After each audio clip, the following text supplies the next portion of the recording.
tribal trails. The Son of God, He's near. He chose to walk with us these tribal trails. Tribal trails, tribal trails. Hello, welcome to Tribal Trails. Today we're in Manitowoc, Manitoba, visiting with Norman and Thelma Meade. Well, thank you for joining us today. So, I guess Norman, first of all, you could tell us about a little history about the church here. Yeah, sure. We are in the Manitowoc Community Chapel, and this church was built here in the 60s. I'm not sure exactly of the year, but it was in the 60s when the Mennonites built this church. And then they had a pastor here all of those years, right up until 2004. And then we were advised that they would no longer be able to afford a pastor for the church. And so we had to do something very quickly. Either we take the church over, the running of it, the pastoring of it, or we close it. That was the option. That was the decision we had to make. We prayed about it, and we had meetings about it right here in the chapel. And it was asked if we had a leader, would we be able to continue? And because I was assisting the pastors that were here before, they turned to me and asked if I would be able to be the pastor, to be the leader. I thought about it, and because I was being asked by the community, those that were attending here, but to keep in mind that I don't live here right now. I live at that time in Winnipeg, and we still live in Winnipeg. It would mean a lot of travel back and forth. And so we decided I would take on the challenge. And we prayed about it, and here we are today at this, after 10 years. It was 2000, I said 2004, it was 2003, March of 2003, when we were advised of the pastor no longer being able to stay here. We carried on the activities in the church, the services under my leadership, and we still carry that on today. And 10 years, we celebrated our 10th anniversary without a pastor, under my leadership as co-pastor with Murray, whom you've met. And so we are doing well with the church. But we do more than, like, our church is the building here. We have like the Sunday morning services, and we also have the DVBS, the Daily Vocational Bible Study. The Steinbach group comes and helps us with that. So we have some extension programs that we still run through the church. And we also do a lot of pastoral work in the community. What kind of community is this? It's a Meade settlement, and the reserve, Hollowater First Nation next door, 7 miles away, is the largest of the communities in the way of population. And then there's Seymourville and Agaming, which is just near the reserve too. And so we serve those 4 communities, as well as the community of Bissett, which is 30 miles away, or 50 kilometers.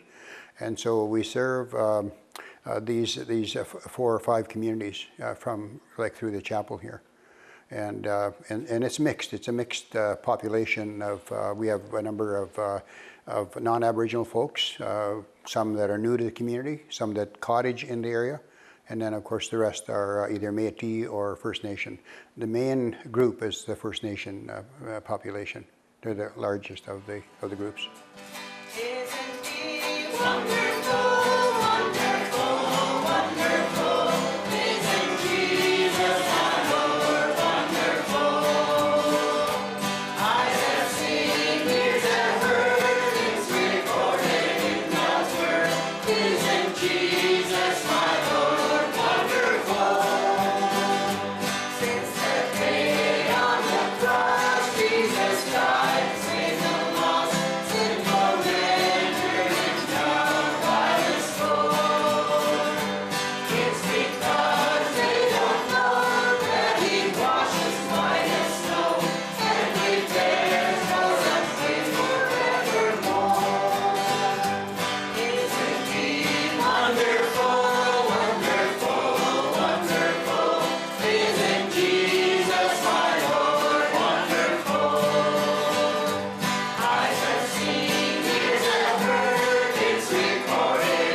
Norman, can you tell us a bit about your life, how you came to know Jesus Christ? Of course, my mother was a very good teacher in the home about the prayers that she felt that we had to know. And of course, we always went to church every Sunday, never missed. And my dad, well, he was away working a lot, and he wasn't so encouraging as far as going to church. But he wanted us to go to church. He never said, don't go. You listen to your mom and you go to church, you know, when she asks. And so she made sure that we knew like the Lord's Prayer or the Creed, and she made sure that we knew the Ten Commandments and so on when we were children. And I can't say exactly when my mind was old enough to tell me that there was a God, there is a God, and He answers prayer. You know, I might have been 5, 6 or so years old when I first started connecting. And then when I heard about Jesus Christ, then I realized that, you know, His Son came into the world to save us, to offer salvation to us. Now, it took a little while for me to understand this. Why would this happen? But as I looked into it more and thought, you know, to connect strongly with God, we need to connect with Christ. And so as I got older and my faith deepened and broadened, then for me to learn my relationship with Christ, that really helped me lay the foundation that I need to keep this journey clear of obstacles. There are obstacles, but they're not ones that I can't overcome. And it's because my personal conviction that my relationship with Christ that made this happen the way it did. Okay, Thelma, can you tell us where your background of where you come from? Well, my background is Ojibwe. My nation is the Ojibwe Nation of Hollow Water, and that's where I grew up. And it's been years. I moved the first time I was I think 12 years old when I went to school outside of the reserve in Brandon or area, and then I came back, and then I went back again to a college, and I started to live in Winnipeg, and I spent a lot of time in outside doing studying at the college and as a administrative clerk, and then after that I worked there. I worked for Department of Indian Affairs, and then I was in Winnipeg, and then we met, and we were married in 1967, but we moved here in Manicouagan, and it was difficult because there was no jobs here. Then so Norman went to the mining at Bissett. We lived there for a while. And I guess further to that, I went back to university. I finished my teacher training, and I taught at Hollow Water, my First Nation community. I taught there for 15 years, and then later I went back to university, and I did employment and training in Winnipeg, and we moved, I think, there in 1983, and we've been there since, because Norman had a job there that it was far for him to travel back and forth. So we decided to relocate to Winnipeg. And I guess during that time, it also had a bit of pressure on continuing to attend church. And when we were here, the young people that were the pastors of the Mennonite church, we became friends with them. So that kind of drew me back to church. but it took a lot of thinking, and it took a lot of thinking about whether I would do any kind of work with church, or whether I just wanted to work, you know. So that's a bit of a dilemma I had in terms of doing anything in a church. As I thought a lot about it, because the structure of a church kind of affected my life a bit. You know, sometimes I didn't, things would trigger in there that I didn't want to follow that structure, because I was in the structure before. And that kind of sometimes triggered my questions of church, questions of whether I should really walk back into, as a young person, I was brought up that way. I'm so glad I'm part of the family of God. I've been washed in the fountain, cleansed by His love. Joined heirs with Jesus as we travel this song. For a part of the family of God. You will notice we say brother and sister up here. It's because we're a family and these folks are so dear. When God has a heartache, we all share the tears and rejoice in each victory in this family so dear. I'm so glad I'm a part of the family of God. I've been washed in the fountain, cleansed by His love. Joined heirs with Jesus as we travel this song. For I'm part of the family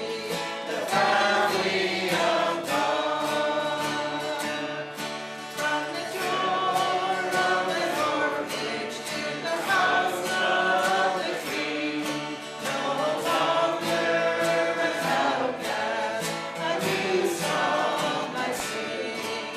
From rags unto riches, from the weak to the strong, I'm not worthy to be here, but praise God I belong. I'm so glad I'm a part of the family of God. I've been washed in the fountain, cleansed by His love. Joined heirs with Jesus as we travel this song. For I'm part of the family of God. But my grandparents were missionaries, so all of us grew up to work in a church and to sing in a church and to, you know, have a strong belief in God and in Jesus. That was very much instilled in us as young people. But we were together. I was there together with the family. So I never really questioned anything. I never really looked outside of our world sort of there. But later on, when I went to school, and that's when I started to question a bit, is it right? I guess too I wanted to know what the world was all about. So I had friends that I thought enjoyed life out there.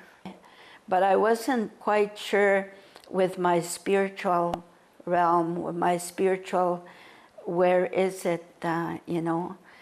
And of course you go back as a child And that was so evident in our home that this is a way, this is the right way.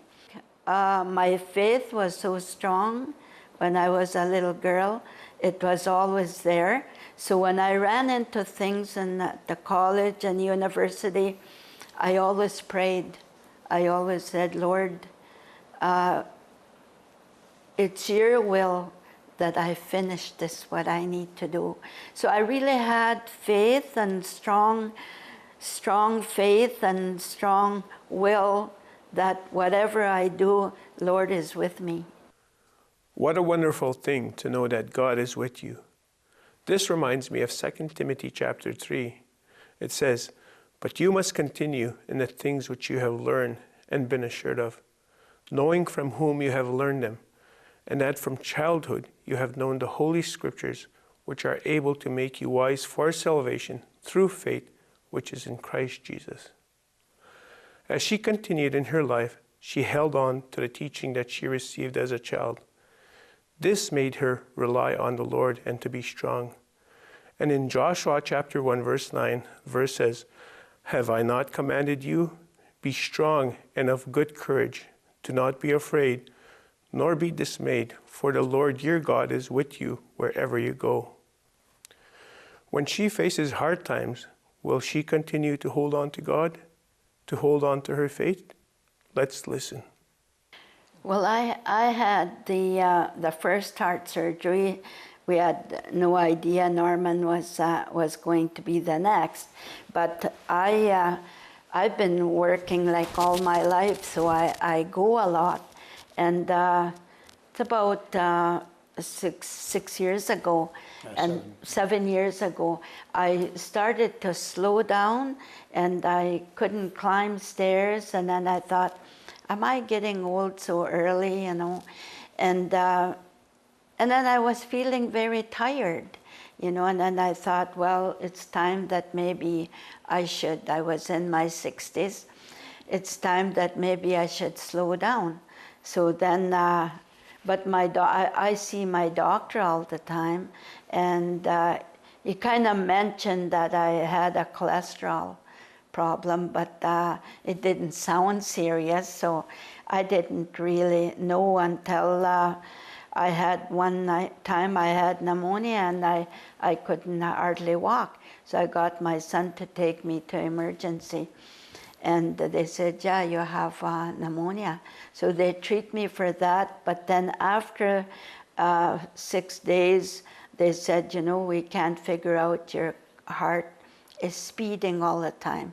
You know, we can't control it, and, you know, but he said, we're going to do tests towards your heart. You know, so that's when they found out I had a couple of blockages. So then again, I went to the Lord, and I said, well, do whatever you can. I'm ready, you know, and that's when I really was so excited, because I knew that the Lord came to me and said, I will be with you. And I knew there was a lot of prayers, and I kept thinking before, why me? You know, why do I have to go through this surgery? I was down like that. I was thinking very, not too negative, but kind of questioning again. So then, and then prayers, and everybody that came was saying prayers, and they were strong. And just one day there, I just made up my mind. I said, Lord, I leave it up to you. So then when people came and they found me so different, and they, you know, like I was kind of joking around, and they said, aren't you afraid that you're going to go? I said, well, you know, I'm leaving it up to the Lord. Like, you know, if it's time for me to go, you know, I'll, you know, that's what I have to take. But I was very, very convinced, and I really believe to this day that the Lord carried me through. So when did you find out? Well, after her, it is 6 months to the day. 6 months to the day. And it surprised me because like I had no heart problems before that. I had nothing, no indicators. And so when I went to the same hospital that Thelma went to 6 months before. And when the doctor, and I was feeling a little bit, you know, I felt weak and that. And when I went in, the doctor looks at me and he says, Mr. Meade, I seen you walking through the door there. He said, are you feeling okay? And I said, no, I'm not. I said, I came to be checked and I'm not sure what's wrong with me, but I feel weak. And he checked me out, did the first test and said, you had a heart attack. And I didn't really believe him first. I looked at him, and strangely probably, and he says, Mr. Meade, you're not going anywhere. He said, you're staying with us for a few days. You're going to be admitted. And I said, I wasn't sure what to say. And he says, no. He said, I know from the test that we already did, he said that you had a heart attack.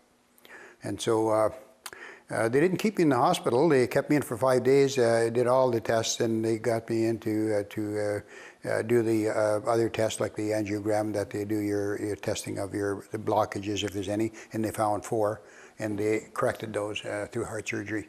And so that was in 2006, and 7 years this August it was. And so now I'm fine again. But you know, I think when Thelma and I talked about it after, why about the same age, and we're 6 months apart. We eat the same food. We live in the same house. We breathe the same air. We have the same activities, kind of, you know. And I guess at our age is just time that it was our time that God was going to put it through a physical test. You know, He put us through a lot of spiritual tests. He put us through a lot of mental stress tests, but He never put us through this physical test until then. And so when He put us through this 6 months apart, and we both called on the Lord to help us through this, you know. So when we speak now to our folks here in this chapel, and I speak and we pray about, you know, for those that are in hospital, we have the personal experiences that about prayer being answered. We have personal experiences about how God puts us through these tests, physical, mental, emotional, and spiritual tests, you know, in our lives. So we're able to share that firsthand. And so now we can look back after 7 years ago since we had these surgeries, and we can look back and say, well, you know, we're healthy again. But our work now will be for the Lord. I mean, it was before that, but this just kind of encouraged us to work for the Lord and give our lives to the Lord, because, you know, He's been good to us. The Lord wants the best for you, and He will allow tests in your life to get your attention. Maybe God is trying to get your attention right now by allowing these tests, whether they be physical, emotional, mental, or spiritual. Maybe He wants to redirect your life and say to you, I want all of you. I want you to serve me, to rely on me. I will direct your steps. This is not only important to Thelma, but also for those around her. I think when you help children to understand God is an awesome God, and Christ should be in your heart, because Christ gives and Christ, you know, carries you through. And I'd like for them to know that, and that's what I hope for my life. You know, when I go, that they know the Lord Jesus, because I've been convicted that that's the only way. Jesus said, I am the way, the truth, and the life. No one comes to the Father except through me. Both Norman and Thelma surrendered to God's leading. Now they are willing to be used by the Lord. Are you willing to give your life to Jesus? If you are, give us a call, and we'll be very glad to help you. Thank you for listening. All the credit goes to the Lord, not to us. I mean, we just are the vessels, and to come in and help where we can and be with the people that need help. That's our duty, our spiritual duty. Yeah, and so that's what we continue to do, and we will do it until death do us part. You know, at some point that will happen. But until death do us part, both our marriage and our ministry will be that way.